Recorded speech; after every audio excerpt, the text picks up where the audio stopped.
Welcome to Liberty Voice USA, the channel dedicated to cutting through the noise of political theater with unyielding commitment to truth, unfiltered facts, and the raw reality of power in Washington. In an era where spin doctors and sound bites drown out the substance of our democracy, we stand as your unwavering guide, exposing the manipulations, the hypocrisies, and the quiet erosions of the principles that built this nation. Today, we dive into a development that echoes just minutes ago from the marble halls of the Supreme Court, a ruling that tilts the scales of executive authority in ways that could redefine governance for generations. It's the latest chapter in the saga of President Donald Trump's second term, where the High Court appears poised to hand him unprecedented leverage over the very institutions designed to check presidential overreach. And adding a layer of gravity to this moment is none other than Warren Buffett, the Oracle of Omaha, whose rare foray into political commentary carries the weight of decades of market wisdom. As the dust settles on oral arguments that unfolded yesterday, Buffett has stepped forward to break it down, not with partisan fire, but with the steady clarity of someone who understands that unchecked power isn't just a constitutional risk, it's an economic time bomb. Let's unpack this step by step, because what happened in that courtroom isn't just legalese. It's a potential pivot point for the balance between one man's ambition and the safeguards of a republic. Picture the scene. The Supreme Court chamber, that grand neoclassical sanctuary where 9 justices convene under the weight of history, their robes a symbol of impartiality amid the storm of American politics. Just yesterday, December 8th, the court heard arguments in a case that's been simmering since the early days of Trump's return to the White House. Trump versus Slaughter, centered on the president's abrupt firing of Rebecca Kelly Slaughter and Democratic appointee and acting chair of the Federal Trade Commission. Slaughter, you may recall, was someone Trump himself nominated back in 2018 during his first term, a move that underscored her credentials as a sharp antitrust expert. But in the volatile recalibration of power this year, she became a casualty of what the administration calls necessary realignment. Trump moved to oust her without cause, citing irreconcilable differences over the FTC's aggressive stance on big tech mergers, deals that, coincidentally or not, align with some of the president's own business interests from decades past. Lower courts pushed back hard, invoking a 90-year-old precedent called Humphrey's Executor versus United States, a New Deal-era decision that shielded leaders of independent agencies from at-will dismissal by the president. That ruling, born in the fires of the Great Depression, was Congress's way of ensuring that bodies like the FTC, the Federal Reserve, and the Securities and Exchange Commission could operate free from the whims of any single administration, insulated from the kind of political retribution that could turn regulators into puppets. The stakes here couldn't be higher. If the Supreme Court sides with Trump, as the conservative majority seemed inclined during those tense hours of oral arguments, it would effectively dismantle that protection, allowing the president to fire heads of nearly every independent agency at will. We're talking about the FTC policing monopolies, the FCC shaping our media landscape, the NLRB safeguarding workers' rights, and even the Federal Election Commission that oversees the integrity of our votes. Imagine a world where the president snaps his fingers and replaces the chair of the Environmental Protection Agency because an oil-friendly policy hits a snag, or ousts a Federal Reserve governor probing mortgage fraud allegations against allies, Allegations, by the way, that echo the very claims Trump leveled against Fed Governor Lisa D. Cook in a parallel case now queued for next month's docket. The justices, in a display that split starkly along ideological lines, probed the government's lawyers with questions that betrayed their leanings. Justice Thomas, ever the originalist, pressed on the framers' intent, suggesting that Article II's vesting of executive power implies no room for congressional carve-outs. Chief Justice Roberts, often the fulcrum, nodded toward efficiency arguments, warning that multi-member boards bog down decisive action.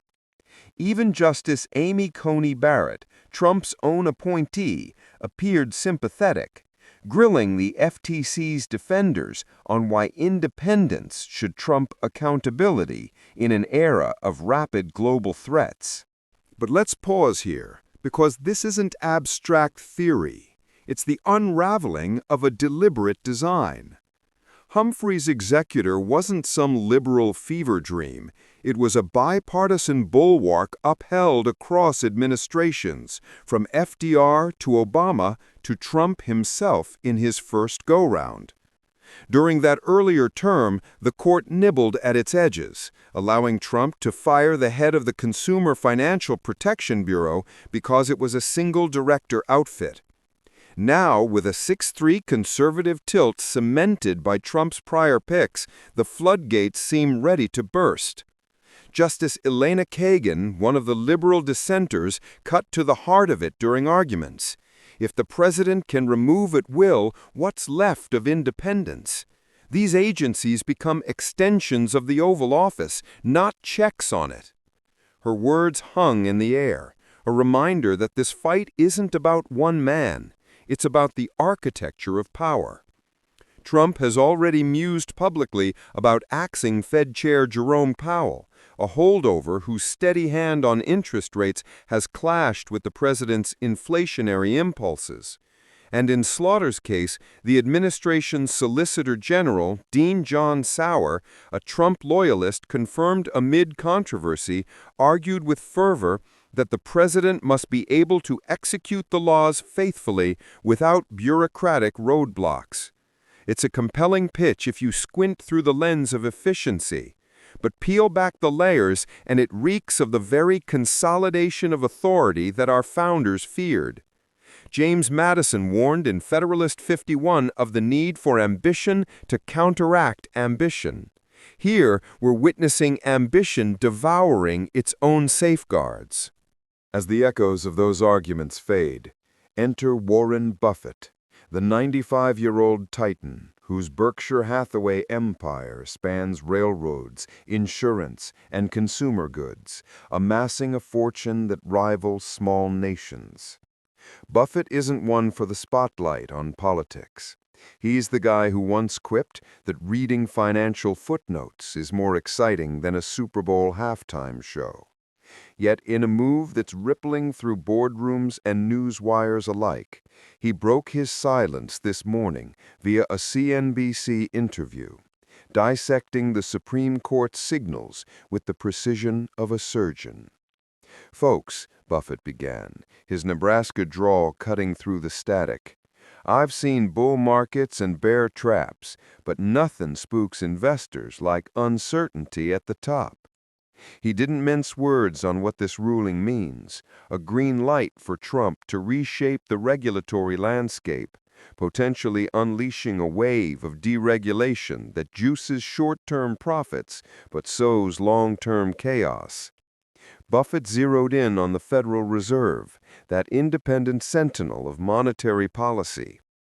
If the president can fire a Fed governor because she won't play ball on rates, we're talking about politicized money. Inflation spikes, bonds tank, and the dollar's trust erodes overnight. I've built my life on stable rules. Upend that, and you're inviting the kind of volatility that wiped out fortunes in '29. Buffett's breakdown isn't idle chatter. It's rooted in the cold math of markets. He recalled his own brushes with regulation, like Berkshire's acquisition of BNSF Railway, which sailed through because the Surface Transportation Board operated with a measure of autonomy. Imagine if a president could veto that because it didn't fit his narrative. His eyes narrowed behind those signature glasses. Markets thrive on predictability, not palace intrigue. And here's where Buffett's insight pierces the political veil. He highlighted the hypocrisy baked into Trump's push. During his first term, Trump railed against deep state bureaucrats as faceless saboteurs. Yet now he's wielding the court to bend them to his will. It's not about draining the swamp, Buffett observed dryly. It's about stocking it with alligators that swim in your direction. He didn't stop at economics. Buffett wove in the human cost, noting how agencies like the FTC protect everyday Americans from corporate overreach. Slaughter's ouster came amid probes into Amazon and Meta, titans whose algorithms dictate our lives. Let the president handpick enforcers, and antitrust becomes a suggestion, not a shield. Small businesses get crushed, innovation stalls, and we all pay the price at the pump or the checkout. This moment forces us to confront a deeper rift in our democracy, one where the judiciary, meant to be the apolitical umpire, increasingly mirrors the polarized arena it oversees. The conservative justices' apparent eagerness to expand executive power stands in stark contrast to their restraint in other realms, like the recent shadow docket maneuvers that shielded Trump's early immigration edicts from full scrutiny. Remember the birthright citizenship order signed on Inauguration Day, which sought to reinterpret the 14th Amendment and deny automatic citizenship to children of undocumented immigrants? Lower courts struck it down unanimously as a constitutional overreach, echoing the 1898 precedent in United States v. Wong Kim Ark, where the court affirmed that soil, not blood, confers belonging. The Supreme Court, in a procedural sidestep back in June, limited nationwide injunctions against it, but punted on the merits. Now, with arguments slated for spring, that case looms as a companion to Slaughter, a 1-2 punch testing how far a president can stretch Article 2 without shredding the Bill of Rights. Critics, including the ACLU's Cecilia Wang, call it a direct assault on the promise of equality, arguing that Trump's directive isn't reform, it's revisionism, rewriting Reconstruction-era guarantees to fit a nativist agenda. Yet, as Buffett's voice underscores, the peril extends beyond borders and ballots into the boardrooms that fuel our economy. He drew a line to history, invoking the Watergate era, when Nixon's meddling in the SEC nearly toppled markets. He said, "We learned then that independence isn't a luxury, it's the firewall against abuse." Trump's team talks accountability, but what they're selling is fealty. And when loyalty trumps law, the house of cards wobbles. His words landed like a quiet thunderclap, especially given Berkshire's stake in everything from Apple to Coca-Cola, entities that rely on even-handed regulation to compete. Buffett even ventured a prediction. If the court greenlights these firings, expect a flurry of challenges from Wall Street, not because they're bleeding hearts, but because volatility is the investor's mortal foe. Short-term, stocks might pop on deregulation dreams. Long-term, you're betting on a president who wakes up deciding who's in or out. That's not investing. That's gambling with the Republic. Stay tuned, stay aware, and stay truthful. This is Liberty Voice USA, where facts speak louder than politics. To grasp the full gravity, Consider the ripple effects on the ground. Take the FTC under Slaughter. Her tenure ramped up suits against pharmacy benefit managers accused of jacking up insulin prices, a lifeline issue for millions with diabetes. Oust her without cause, and poof, those cases evaporate, replaced by probes that conveniently ignore allies in the pharmaceutical lobby. Or look at the FCC, where net neutrality hangs by a thread. A Trump-fired chair could bury broadband equity, widening the digital divide in rural heartlands that flipped red in '24. And the Fed? Powell's data-driven hikes have tamed post-pandemic inflation without tipping into a recession, a tightrope walk that a politicized board could turn into freefall. Buffett hammered this home. The Fed's job is to serve the economy, not the election cycle. Politicize it, and you politicize prosperity. Folks on fixed incomes, small farmers, young families starting out, they're the ones who feel the squeeze first. This isn't hyperbole. It's the factual ledger of power's pendulum.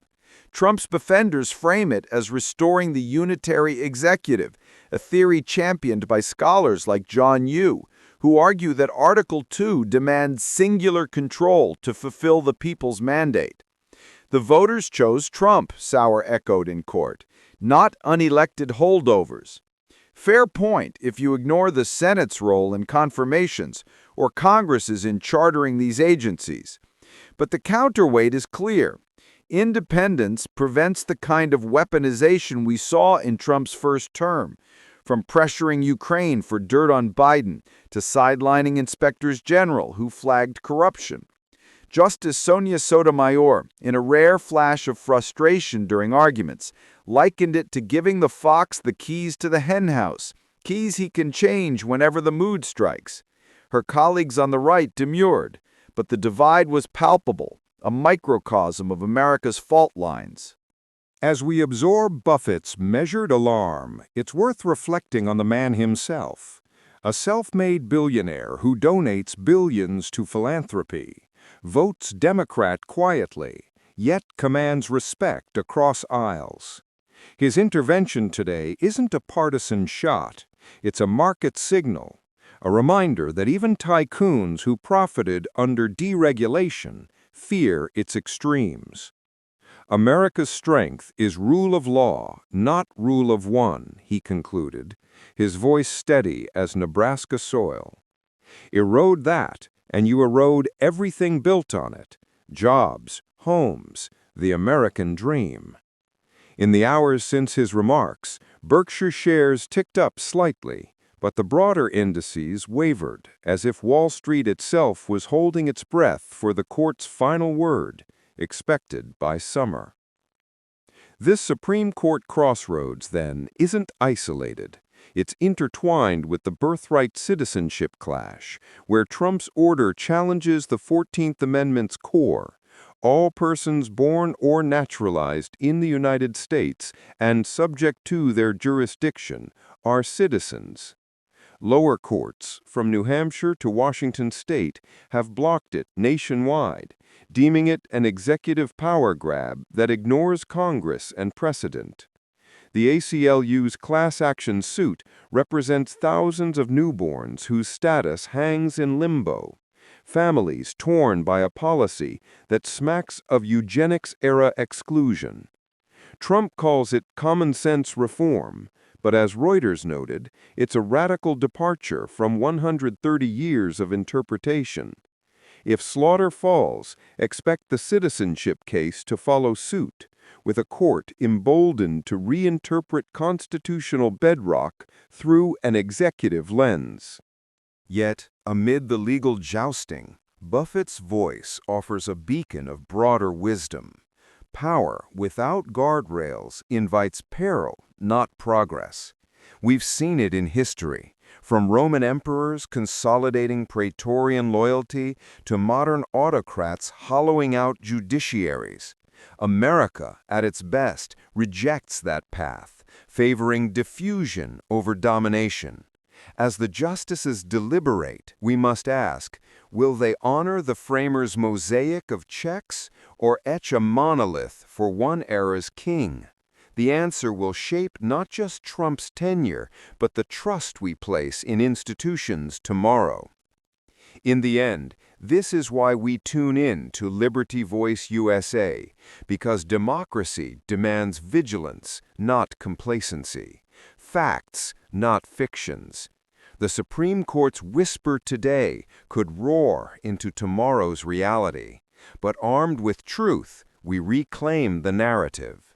Stay tuned, stay aware, and stay truthful. This is Liberty Voice USA, where facts speak louder than politics.